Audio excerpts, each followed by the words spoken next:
Bonjour à tous et bienvenue sur une nouvelle interview de Nous Entrepreneurs. Aujourd'hui, je reçois Ilker Vurmaz qui dirige et a cofondé la société Welk Home Immobilier, c'est ça, C'est Ilker? ça, Bonjour. c'est ça. Bonjour.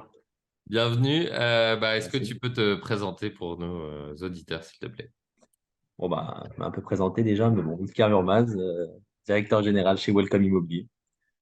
Ok. Pour me présenter rapidement, 27 ans. J'ai créé mon entreprise après la fin de mes études en 2019. Donc tout de suite après, on a décidé avec mon associé de créer cette entreprise. Et on a commencé, on va dire, petit. À la base, on a commencé dans un studio.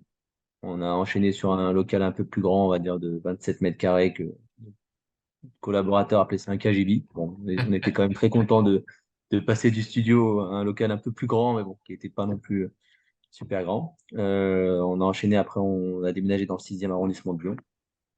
On a triplé notre surface. Et là, récemment, on a doublé notre surface encore une fois cette année en 2023. Ok.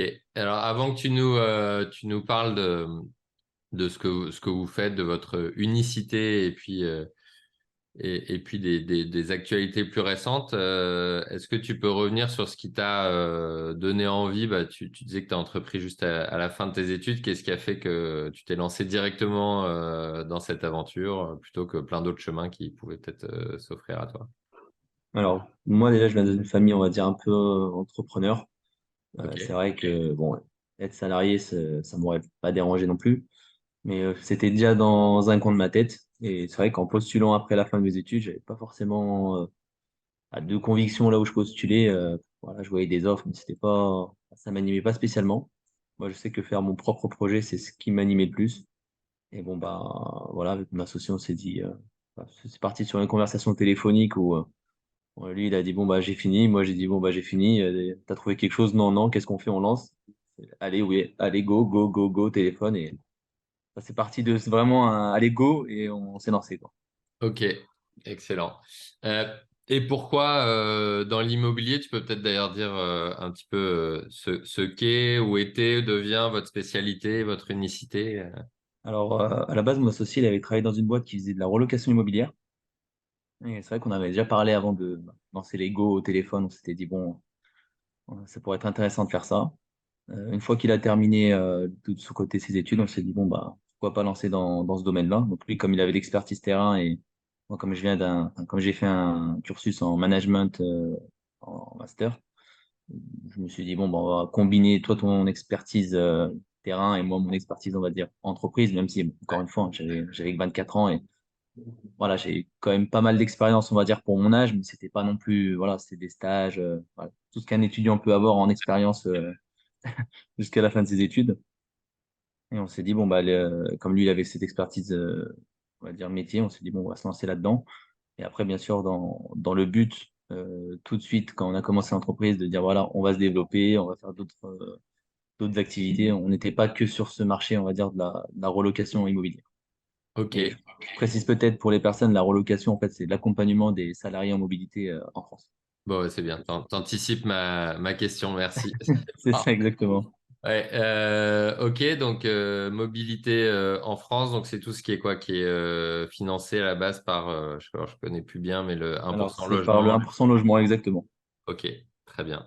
Et donc, tu me disais que, alors c'est intéressant la différence de perception entre un entrepreneur et un salarié, ce qui pour toi était déjà quelque chose d'assez grand et déjà une évolution pour un salarié qui arrive, c'était un KGB. Donc c'est vrai que c'est Ouais. une perception souvent, Alors, une différence de perception qu'on peut c'est ça. avoir.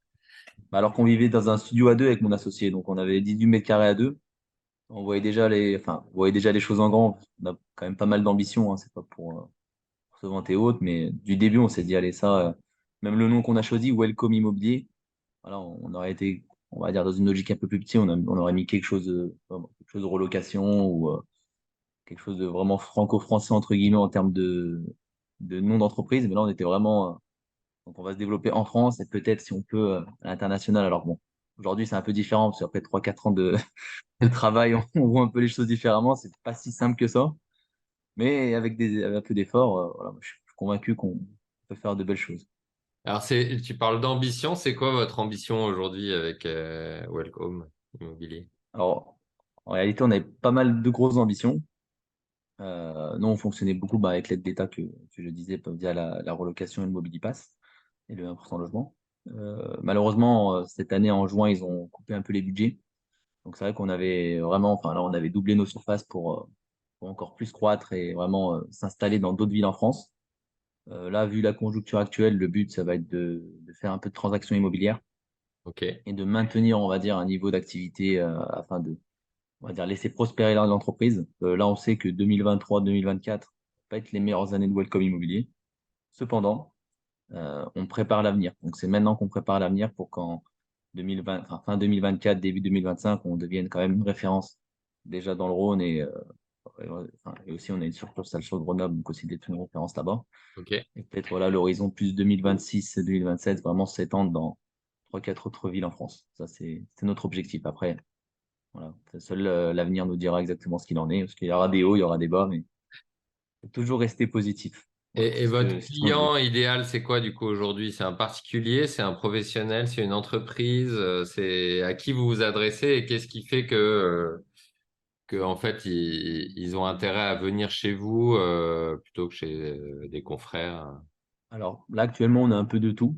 Le particulier qui veut chercher sa résidence principale et les investisseurs. Après, les investisseurs restent quand même, je pense, alors pour l'instant, une meilleure source de revenus pour nous, enfin une potentielle meilleure source de revenus pour nous, dans le sens où, bah, voilà, à la télé, on nous dit que c'est pas le moment d'investir, mais voilà, moi-même, je suis dans l'immobilier et moi-même, bon, bah, l'année dernière, j'ai investi dans un projet en SCI avec ma famille. Et cette année, en compagnie de ma compagne, enfin, femme, qui on a aussi investi dans un projet avec pas mal de rénovation. Et en fait, bon, bah, tout le monde se dit que c'est pas le moment, mais il y a aussi de très belles opportunités. Ok. Bah, Et justement, il y a une question que j'aime bien qui est les croyances qui peuvent circuler sur un secteur d'activité. Donc effectivement, c'est peut-être ça que tu touches du doigt là. C'est quoi les exactement. croyances qui circulent sur le secteur de l'immobilier de manière générale ou en ce moment en particulier? Alors, je vais répondre à la question en commençant ma phrase différemment, mais on va commencer déjà par éteindre sa télé. Arrêter d'écouter toutes les peurs qu'on peut entendre sur les chaînes d'infos. Je cite pas de chaîne d'infos parce que bon, là, j'ai pas envie d'avoir de problème derrière. Mais voilà, en disant ça va se cracher, ça va pas aller, ça va plus, ça marche plus, c'est plus comme ça. Enfin, je pense que c'est pas vrai. Alors, oui, il y a une hausse des taux d'intérêt, ça c'est une réalité. Par contre, l'inflation dure et va durer, je pense, pendant un moment, qui fait que bah, il y a au bout d'un moment où l'immobilier, faut aussi prendre en compte que le prix va baisser. Mais si le prix des matériaux augmente, forcément, le prix va augmenter tôt ou tard. Donc, attendre d'investir ou attendre d'acheter sa résidence principale en pensant que ça va baisser, faut se dire quelque chose, c'est que si les taux d'intérêt baissent, c'est que les prix vont augmenter.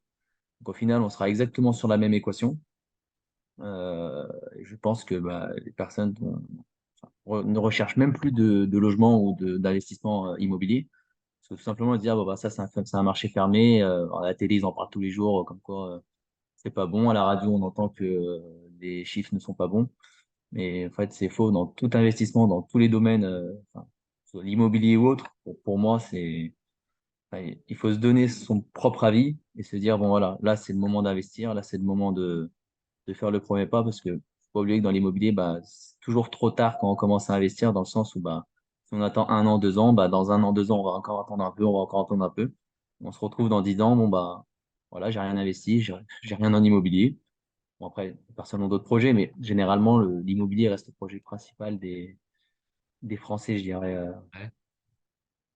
Ouais. On est plus sur une mentalité, on va dire, en France où la pierre est plus sécurisante que tout ce qui est boursier, crypto ou autre. Donc, Donc, ton message, c'est quand tout le monde justement fuit en plus le secteur, c'est peut-être le moment où il y a des, bah, des bonnes affaires, hein. C'est souvent ça sur ah bah, les... c'est là où les investisseurs s'enrichissent, hein. Moi, je suis dans l'immobilier, c'est pas pour rien que je vais investir. Là, je suis sur un projet d'ici un mois d'une acquisition. C'est pas pour rien que je me mets dedans. Donc, voilà, si même un responsable d'une agence immobilière fait ça, c'est qu'il y a forcément une raison. Donc, C'est voilà, ça. T'as du skin in the game, comme on dit. Tu mouilles le maillot et t'es partie prenante, donc tu n'es pas juste conseiller quoi, sur le sujet. Exactement. Bah, moi, je suis d'avis qu'il faut montrer l'exemple si on veut, on va dire, un peu engager les personnes. Donc, si je dis d'investir et que moi, je fais rien entre-temps, c'est un peu bizarre, quoi. Ouais.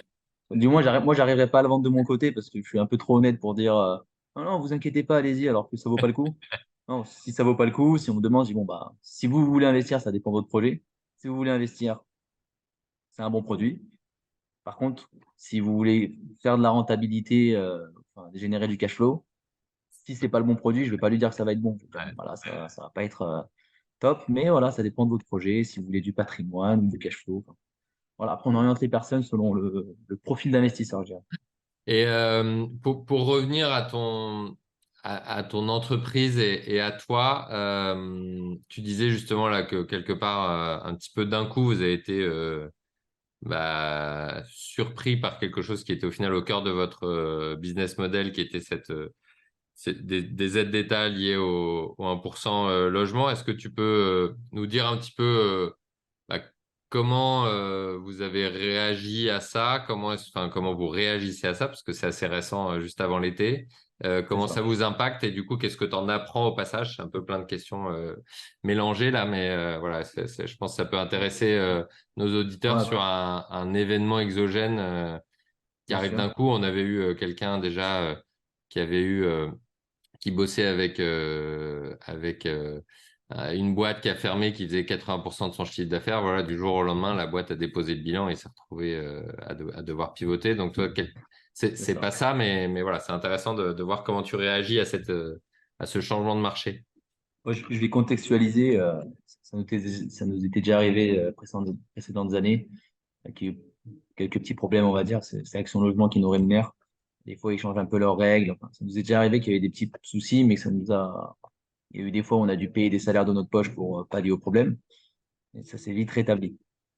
Là, vraiment, on a pris des nouveaux locaux. On a investi de l'argent, on a fait des travaux, on a fait tout ce qu'il fallait faire. Et vraiment, 5 jours après, on reçoit un mail comme quoi, en fin juin, c'est tout fini, quoi. Et, pas forcément d'autres explications, juste bon, il n'y a plus d'argent dans les caisses.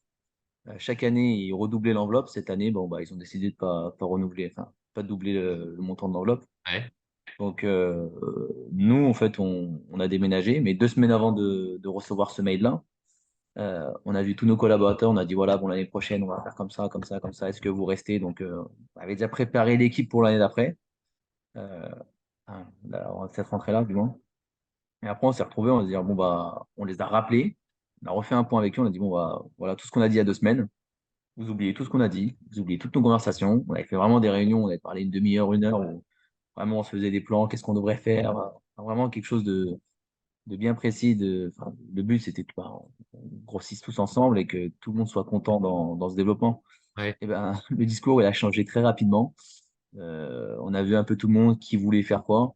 On a vu que certains collaborateurs aimaient bien leur poste, donc ils ne voulaient pas changer, on va dire, en faisant de la transaction. Donc on a dû s'adapter par rapport à ça, recruter en fonction, euh, dégraisser, entre guillemets, je vais dire comme ça, mais baisser un peu de masse salariale pour pouvoir survivre, tout simplement, parce qu'on avait un modèle où on s'était dit, bon, bah, on va faire de la transaction et de la relocation. On va agrandir les locaux, comme ça, il y aura une partie qui va faire de la relocation, une partie qui va faire de la transaction. Et comme ça, l'entreprise pourra rouler. Mais du jour au lendemain, un peu, c'est vraiment un mail, il n'y a pas de communication avant, c'est un mail. Ok, maintenant, il faut trouver une solution. Donc, bon, bah là, on va mettre un peu plus la main à la pâte, on va dire, sur l'opérationnel avec mon associé. Parce que là, on a une période 2023-2024 qui va être un peu plus compliquée. Mais encore une fois, à chaque fois qu'on a mis la main à la pâte sur le terrain, voilà, nous, on a commencé en 2019. En 2020, on a eu le Covid. On s'est remis du Covid, on a eu quelques petits, on va dire, soucis avec Action Logement, parce qu'on avait mal géré certains documents. Après, une fois que ça allait mieux, là, on s'était dit, voilà, ça fait 3 ans qu'on fait de la relocation. En début d'année, on dit, on va lancer le service transaction. Et pile quand on commence à aller bien, il y a une autre crise. Donc, si vous voulez, chez nous, c'est courant, en fait. On sait redescendre, remonter, redescendre, remonter les montagnes russes.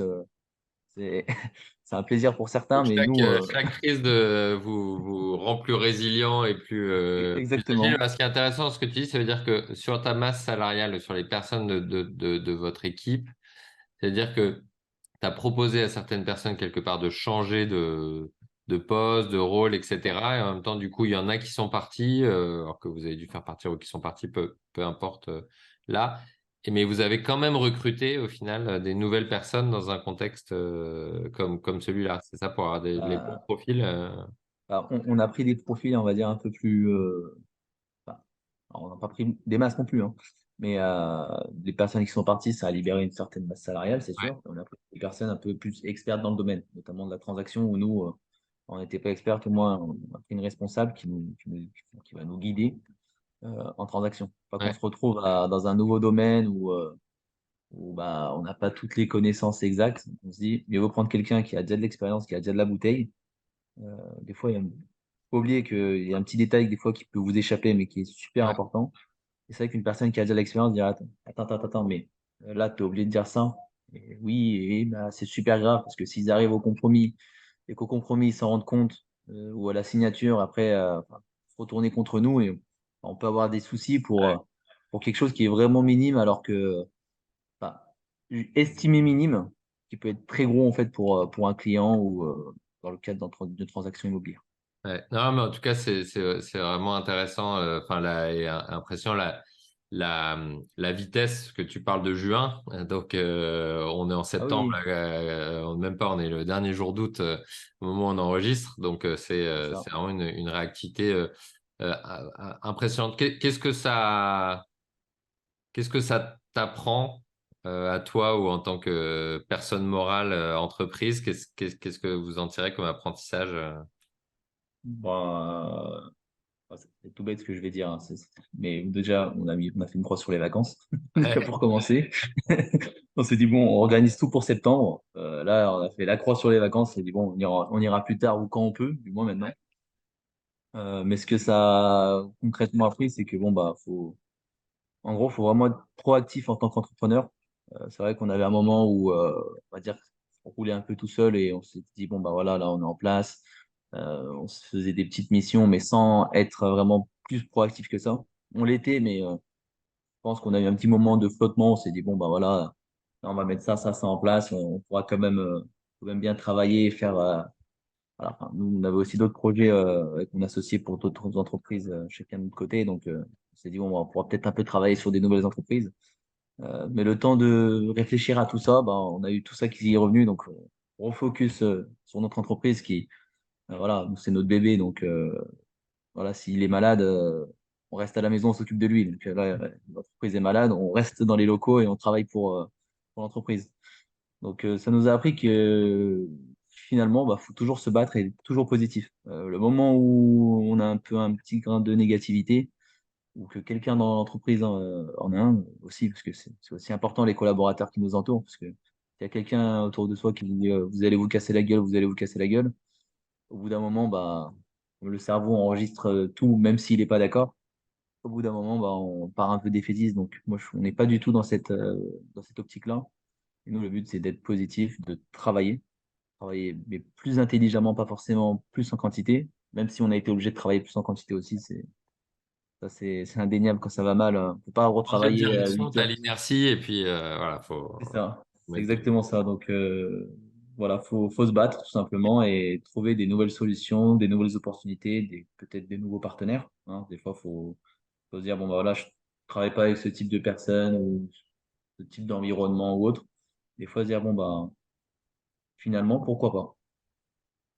Donc voilà, Ok. à mon avis, il faut être assez agile et être assez éveillé et ne pas se laisser endormir par la situation. Alors, ça dépend des entrepreneurs, mais il y en a, une fois que ça va pas aller, c'est la fin du monde, l'entreprise, elle coule parce qu'il y a un petit problème. Nous, on n'est pas du tout là-dessus. On aurait été comme ça fait Bon, bien longtemps. vous étiez encore affûté du Covid Ah et bah oui, nous, des on a différentes crises, commencé. donc toujours rester vigilant, ne pas se Ah mettre bah dans un oui, confort trop enfermant qui pourrait empêcher d'être réactif et rester dans l'action. C'est ce que j'entends de tes apprentissages, exact- quoi. exactement. En plus, nous aussi, avant le Covid, on venait juste de prendre un local. On prend le local, on signe.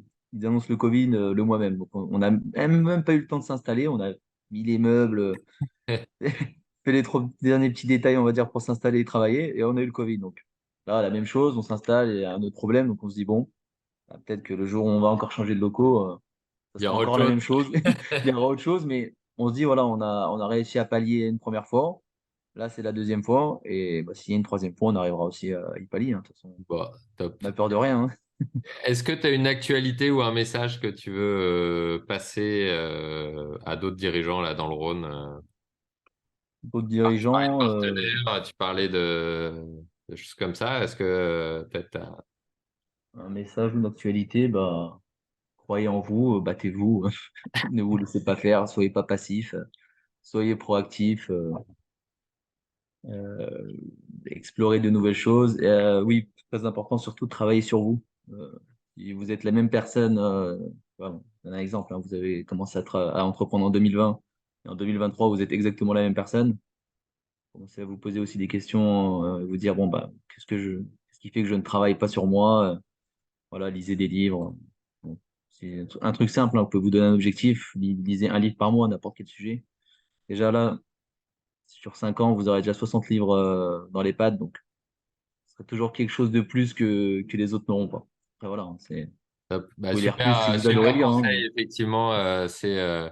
Il me semble, mais je peux me tromper, Jim Rohn qui disait travailler plus dur sur vous que sur votre entreprise. Donc, effectivement, ce qui est important, c'est d'affûter exactement, l'outil et d'affûter l'entrepreneur. Et tout ce qui doit être appris existe déjà dans les livres. Donc, il y en a un peu partout. Donc, super conseil que tu donnes là. Merci beaucoup.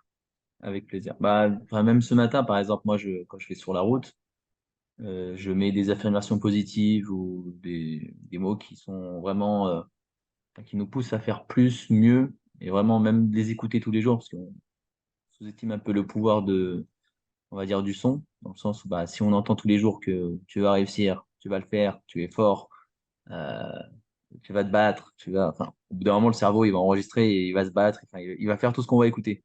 Mais si en contrepartie, on entend tu es nul, tu es mauvais, au bout d'un moment, on va se dire, bon, bah, ouais, je suis nul, quoi. Non, mais Tout à malheureusement, fait. Bah, c'est comme ça que ça fonctionne, hein. s'entourer de personnes qui nous tirent vers le haut, que ce Exactement. soit en réalité, que ce soit à travers des podcasts, que ce soit à Exactement. travers ce type d'interview. Donc, Et- je pense que là, tu donnes le moral à des personnes Ah qui bah, vont t'écouter et qui peuvent j'espère. s'inspirer. Donc, nous vous invitons tous à choisir le livre que vous allez lire ce Le mois prochain. mois-ci. Voilà. Il y en a plein. Moi, j'en lis plutôt un par semaine aussi, mais ça fait partie de mon Ok. métier. Ouais. Euh, et euh, et c'est clair que ça transforme. Merci, Exactement. Ilker. Est-ce qu'il y a un dernier mot, une dernière question que je t'aurais pas posée, que tu veux, un dernier message que tu voudrais passer? Non, pas spécialement. Suivez ce que Benjamin dit. Suivez toutes les vidéos. Je sais pas, non, j'ai rien en tête. Parfait, non, mais ton message d'avant était très inspirant et merci d'avoir partagé en transparence là, bah, ce pivot un peu forcé que vous êtes en train de faire. C'est intéressant et c'est ça qu'on cherche dans ce type d'interview, c'est des parcours vrais et auxquels, voilà, qui sortent un petit peu des discours un peu polissés. Donc, top. Merci beaucoup pour ta participation et puis à Avec très plaisir. bientôt dans un nouvel épisode de Nous Entrepreneurs. Ciao. À bientôt. Ciao.